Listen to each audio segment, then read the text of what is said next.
Welcome to Mountain View Garden, where we're going to have our devotional this evening. It's a wonderful setting. You see there, even flowers are still blooming and declaring the glory of God here, even in the middle of November. But you know, they're one day going to die, but there are some plants in this garden that are evergreen, and that's the title of my message tonight. What is evergreen? It means this, that no matter what the season or the weather, they're going to be alive and producing the beauty in the garden all year round. Their beauty doesn't fade with the season.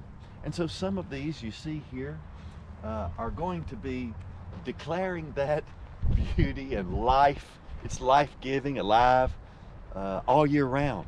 Even the cactus there, no matter whether it's a dry season or wet season, no matter whether it's cold or hot, it's going to be alive in this garden and show forth the glory of the Lord. Isn't that beautiful? But some things they're temporary.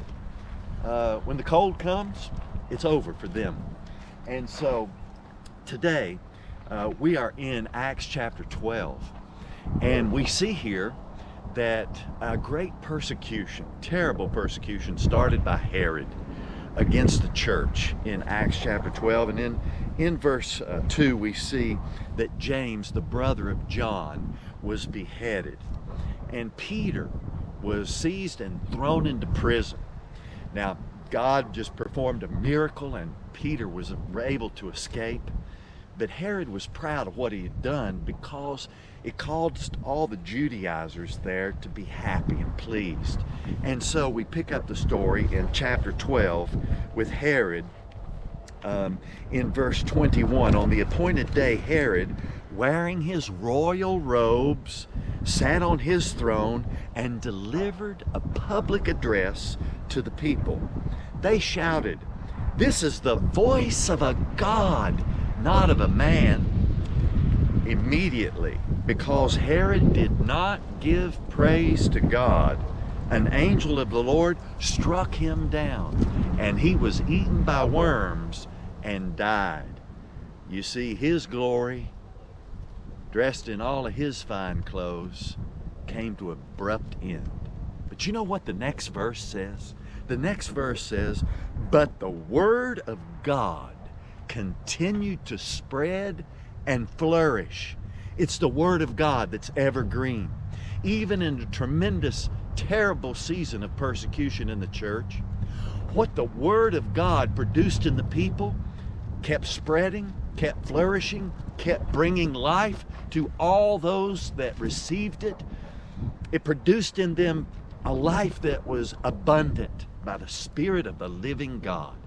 And secondly, a life that was eternal, unstoppable, invincible, could never be taken away.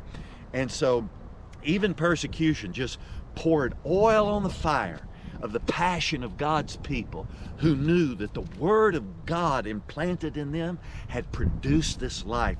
They knew where it came from, the word of the gospel of Jesus Christ, and then the manna that flowed from heaven every day, that fed their soul, that nourished their soul, that strengthened their soul, that caused them then to be zealous for the Lord.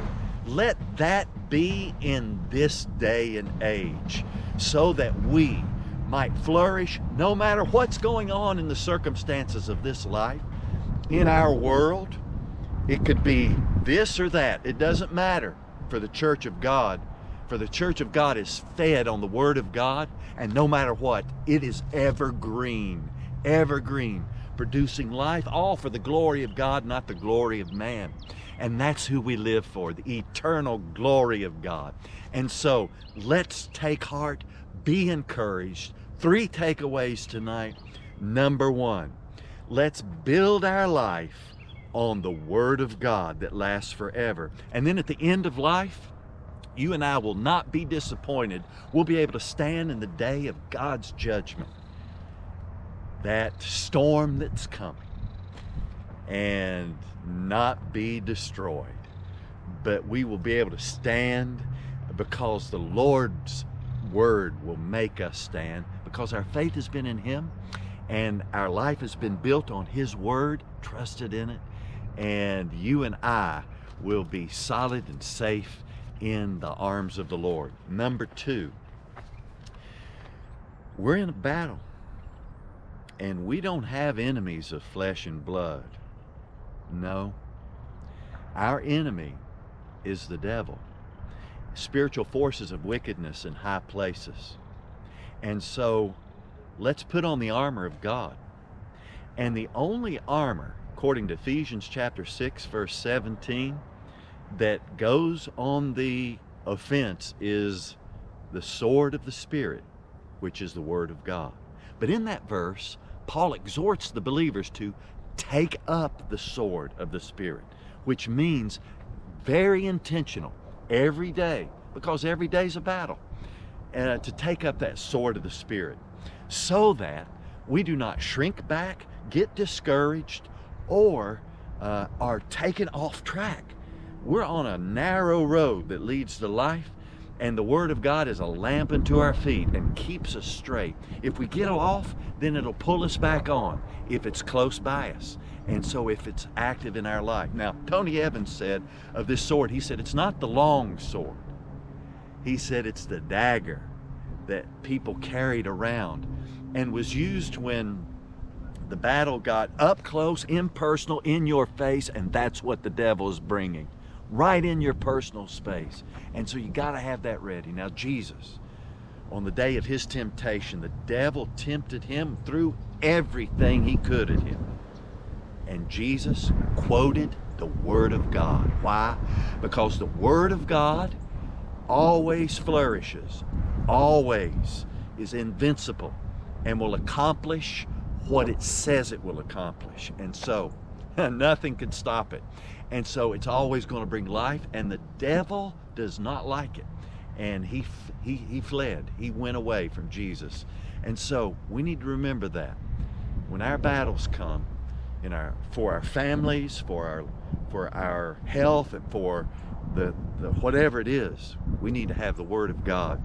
Thirdly, is you and I need to have our minds renewed daily by the Word of God that produces life. So we'll be able to walk in the light, so that we will be able, well, Romans chapter 12 verse 2 says this: don't be conformed to the image of this world, but be transformed by the renewing of your mind, that you may prove what is the good, acceptable, and perfect will of God.